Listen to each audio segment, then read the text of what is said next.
अब चलिए height and distance यानी एप्लीकेशंस ऑफ ट्रिग्नोमेट्री चैप्टर से एक इंपॉर्टेंट क्वेश्चन करेंगे जो कि आपके प्रीवियस ईयर एग्जाम सीबीएसई 2024 में पूछा गया है। चलिए पढ़ते हैं क्वेश्चन।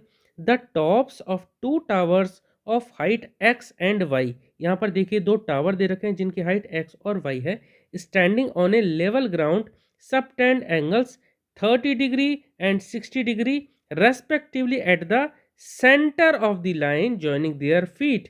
उन दोनों टावर्स की जो बेस हैं उनको अगर जोड़ दिए जाए तो वो उस बेस लाइन में सेंटर से एंगल बना रहे हैं 30 डिग्री एंड 60 डिग्री। नहीं समझ में आया कोई बात नहीं, अब जब फिगर बनाएंगे तब आपको और अच्छा क्लियर हो जाएगा। Then find x is to y, तब ये जो दो हाइट है, दोनों टावर की जो हाइट है एक्स और वाई, इनका रेशियो फाइंड आउट करना है। चलिए पहले फटाफट से इसका फिगर बना लेते हैं। तो चलिए हमने एक टावर तो बना लिया ये, ठीक है, और दूसरा टावर यहाँ बना लेते हैं। चलो दूसरा टावर हमारा बन गया ये, ठीक है। अब इन दोनों टावर के फीट को जोड़ देते हैं, इनके फीट को जोड़ दिया, ठीक है। और क्योंकि ये लेवल ग्राउंड पर है तो ये एंगल 90 डिग्री हो गया और दूसरा ये भी 90 डिग्री बनेगा ग्राउंड से, ठीक है। अब इस लाइन को, ये जो लाइन जोड़ रही है दोनों टावर के फीट को, इस लाइन पे अगर हम सेंटर से लें तो दोनों के टॉप से जो एंगल बन रहा है कितना कितना बन रहा है, एक बन रहा है 30 डिग्री और एक बन रहा है 60 डिग्री। अब मैं बताता हूँ कौन सा एंगल होगा। देखिए यहाँ पर क्योंकि ये बड़ी साइड ली है तो ये वाला जो एंगल होगा ना, ये एंगल होगा हमारा 60 डिग्री, ठीक है, और ये वाला एंगल होगा 30 डिग्री, ठीक है। मैं एंगल के लिए कलर चेंज कर देता हूँ। चलो ये एंगल लिख लेते हैं यहाँ पर 60 डिग्री और दूसरा डिग्री है ये, और दूसरा ये ले लेते हैं हम 30 डिग्री। अब देखिए क्योंकि ये वाला पॉइंट सेंटर है तो ये डिस्टेंस और ये डिस्टेंस ये हो गए इक्वल, ठीक है। मैं इसको मान लेता हूँ ए, यहाँ से यहाँ तक भी डिस्टेंस ए है और यहाँ से यहाँ तक यानी ये वाली भी डिस्टेंस ए है, और दोनों की जो हाइट है, एक की हाइट है एक्स और एक की है वाई। तो पहले 30 डिग्री दे रखा है तो इसकी हाइट ले लेता हूँ मैं एक्स और ये ले लेता हूँ वाई। हमें इन दोनों ये जो हाइट दे रखे हैं इनके हाइट का रेशियो फाइंड आउट करना है। हमें एक्स इज टू वाई ये हमें फाइंड आउट करना है। तो चलिए समझते हैं। एक्स हमारा आएगा देखिए पहले वाले ट्रायंगल से, इस वाले ट्रायंगल से। अगर आप इसका नाम देना चाहो तो इसका नाम आप दे सकते हो।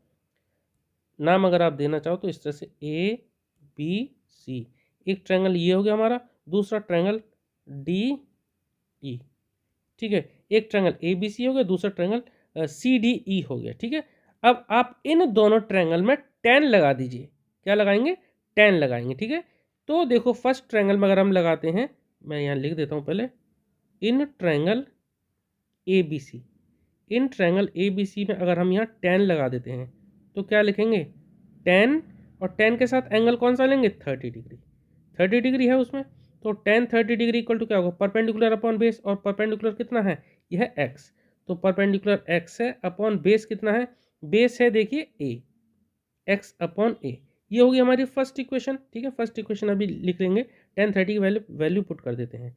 तो 10 30 होता है हमारा 1/√3, ये 1 है ऊपर, 1/√3 इक्वल टू एक्स अपॉन ए, ठीक है। अब क्योंकि यहाँ पे हमसे एक्स और वाई का रेशियो पूछा तो यहाँ से एक्स को इक्वेट कर देते हैं, तो एक्स इक्वल टू क्या आ जाएगा? a/√3, a/√3। ये होगी हमारी फर्स्ट इक्वेशन। चलो अब सेकंड वाले ट्रायंगल में, दूसरे वाले ट्रायंगल में हम लगा देते हैं, तो लिख देते हैं in triangle C D E, या सी डी ई सी भी आप लिख सकते हो, डी ई सी। दूसरे ट्रायंगल में हम लगा देते हैं, इसमें भी हम 10 ही लगाएंगे। तो 10 एंगल क्या रहेगा हमारा इसमें? 10 60 डिग्री, ठीक है। तो यहाँ 10 60 डिग्री क्या होगा? फॉर्मूला हमारा वही रहेगा, परपेंडिकुलर अपॉन बेस, और 10 60 में परपेंडिकुलर हमारा होगा वाई। तो वाई अपॉन बेस, बेस कितना होगा यहाँ पर? ए, सेम ही रहेगा। और 10 60 की वैल्यू होती है √3, तो √3 इक्वल टू वाई अपॉन ए। यहाँ से y की वैल्यू आप निकालें तो कितना आएगा? y इक्वल टू आ जाएगा a√3। y कितना आएगा? a√3। तो ये हमारी बन जाती है सेकंड इक्वेशन। अब क्योंकि हमसे x इज टू वाई पूछा है तो x इज टू वाई निकाल लेते हैं। Therefore x is to y, x is to y यानी x अपॉन वाई। अब कर दीजिए, तो x कितना था? पहली जो हमारी इक्वेशन थी, x इक्वल टू था a/√3 और y हमारा है a√3। बस यहाँ से निकाल लेते हैं, यानी x अपॉन वाई निकाल लेते हैं। तो a/√3 और अपॉन में कर देंगे क्या? a√3, देखिए ये हमारी मेन लाइन है, इसके नीचे a√3 के नीचे कुछ नहीं तो हमने मान लिया 1। अब ये 1 को सबसे ऊपर पहुँचाएँगे, ध्यान रखना बाहर वाले को बाहर से यानी कि सबसे नीचे वाले को सबसे ऊपर मल्टीप्लाई करते हैं और बीच वाले को बीच वाले से मल्टीप्लाई कर देते हैं।